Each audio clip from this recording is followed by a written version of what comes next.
Sam, hey, buddy. Sit. Hey. Okay.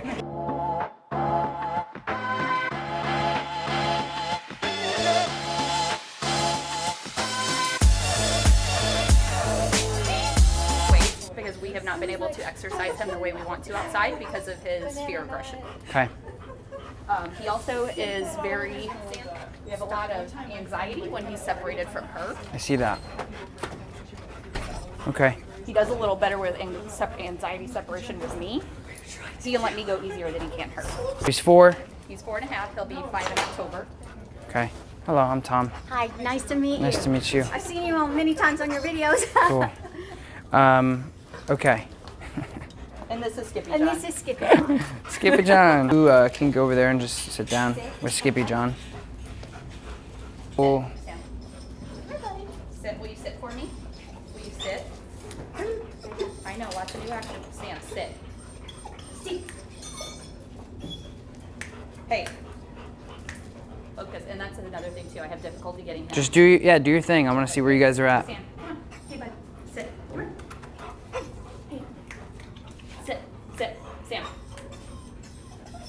Sam. Sit. Hey.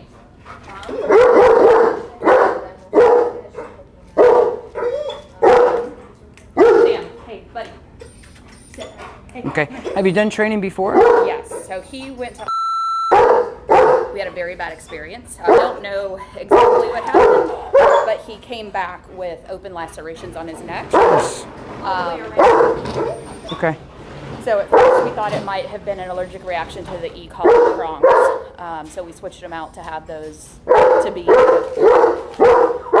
Sam. Okay. I'm gonna just dive right in.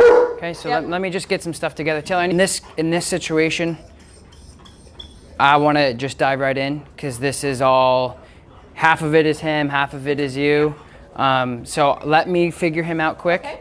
And then the process will be working with you. Okay. Because there is a lot of stress and anxiety involved with what's going on. So I want to get, because right now, look, he's Yeah. crazy, which is why you're here, right? Yep. So it's not a terrible thing because you're getting help. But I want to dive right in with him quick.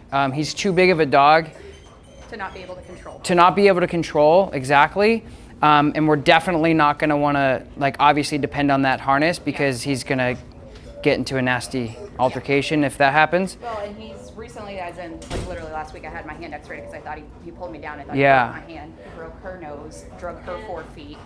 Yeah. So it's more for not only our safety but his safety as well. Thanks, Taylor. Okay. Cool. So I'm just going to pop this on really quick. Yeah, big guy.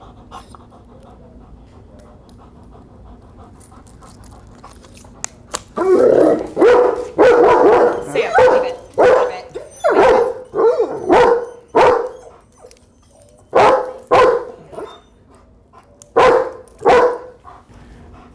Hold on one second. Hey. Sit. Good. Shh, shh. Good. So you can sit down for a second and just let me work with him. I just don't want him to, I want him to focus on me. Shh. Fooey.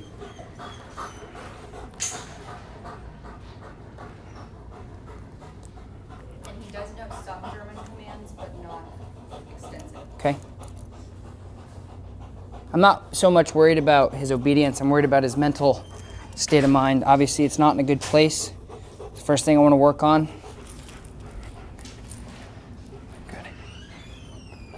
Good. Sit. All right, so we're going to take all this other stuff off because it's not necessary and it just gets in the way. So you get, from start to finish, it was a less than a minute, maybe 30 to 45 second change. Immediately, right? I can't explain to you how crucial it is to have something like this. I mean, it immediately takes him from, I don't know what the hell to do, please help me, to thank you, God. Just like that. So, but that also, there also is, handling involved with making that work. It's not just put this on and the dog is calm. So there's a lot of anxiety that is created directly from you. that we have to work on. Because as soon as I took the leash and got him under control, done. So I'm gonna work with him for a little bit. What commands does he know? All right, so I'm just gonna work with him to get him engaged with me so he knows that I'm gonna help him out. Right, bud? Were they in German or English commands? Predominantly English. We've started Okay, heel. working with them in German. Good. Heel. Good.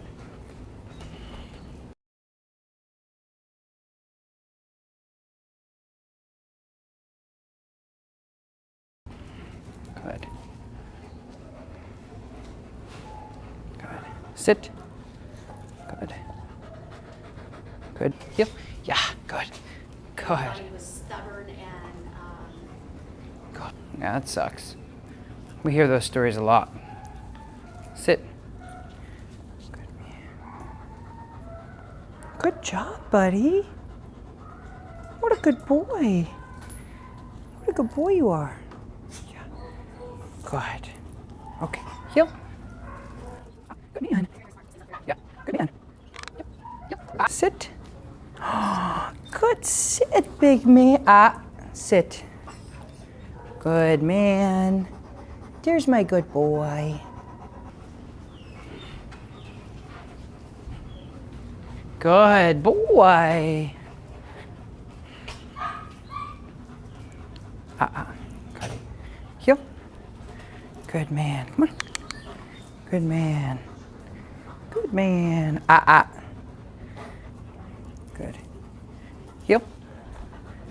Heel. Come on. Good boy. Come on. Let's go. Good boy. Good man. Let's go. Come on. Good boy. Sit. Good man. Good sit. Okay. He's done. Got him figured out. Now we just got to work with you guys and see what's going on. Do you have any questions?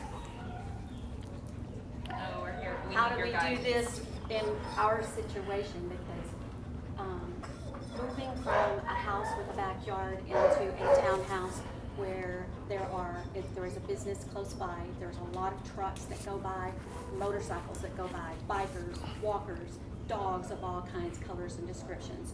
People 24/7. Got it. And we Well, again, like a lot of this is your relationship. And then the other part of that is just the training that you're doing with him isn't doing you any good.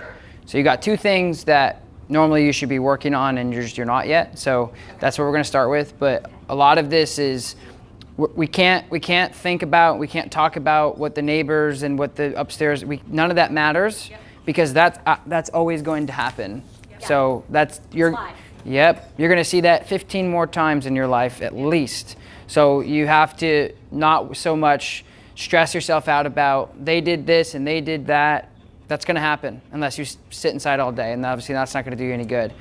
So what we need to work on is your relationship with the dog to help them feel like they don't have to do this stuff in general. And then if the opportunity arises or the situation arises that this could potentially negatively be a situation, then you need to have the most control. Where right now, you don't have the relationship and you don't have the control. Well, it's what I'm seeing the most that I would be immediately working on is his anxiety because he's not happy. So the aggression, any dog can be aggressive. And if you get a dog that is a working dog or a working line dog, then they just need more work. They need more outlet. You have a really athletic person, you can't sit him in a room all day. That's what you got. So it's not so much, again, I don't want to point fingers at other things. I want to really start working on your relationship and developing a better relationship because you guys should be the pinnacle of what matters and what doesn't and what's good and what's bad. Whether you move or you don't move or there's pugs or there's other dogs or there's crazy people with retractables, that's not going to change. So you have to change your relationship with the dog. Okay, that's what we're going to work on. I'm going to have to help you develop a better relationship, what to say, what not to say, what to do, what not to do.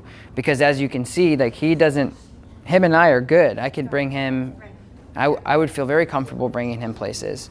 I'm not going to feel comfortable people approaching him, but that's life. That's just with any dog. I mean, nobody should go approach a dog you don't know, but that's the society we live in. So I want to help you guys create a better relationship, because that's the cause to all of this anxiety and stress and reactivity and protective stuff. We want to be good humans to him, too, Right. because he deserves it. He Right. deserves it. Right. So we just have to hit reset. You'll have to take everything I say not as a negative thing that you guys are doing, but just now we're going to turn the page. We're going to turn on the good stuff and just start washing away the bad stuff. Okay? So that's my job. Is I'm really not a trainer, because if I was a trainer, you guys would be gone. He's done. Yeah. He's trained. And that's kind of, I think, what we experienced before. I trained, Yeah. He now has obedience training. Right. He'll sit, he'll play, he'll do Right. this. Yeah. And so as soon as I transferred the leash to me and just corrected him once, he literally just laid down. Like he was like, okay, sorry. And so what we have to do is we have to create, all this stuff plays a role. When you have I was just talking about this with my out of state from Ohio. They just left when you guys came in. They worked with a particular training company that was avoidance and distraction. So they would take a scenario that they thought would be not good, and then they would use turkey and distract the dog away. I would suggest that for anybody who says, I can't handle this situation, this could be bad, do it, go away. But don't expect your dog to get over the things that they're dealing with. And so that's where they came to That's what us. we've been doing, Yeah. is that when I see other walkers, animals, anything approaching us either way, we go and we avoid it. There's nothing, because I can't yeah, control that. you should. That's a really responsible thing for you to do. Anybody that can't control a situation with their dogs or other people should avoid the situation, because no training is better than bad training. So if you set yourself up for failure, it's going to be a big problem. But you coming here, traveling from, where are you guys from? West Virginia or Virginia? Or out of the DC area? You guys coming here and spend the next couple of days with me, my goal is to crash course you on why these things are happening.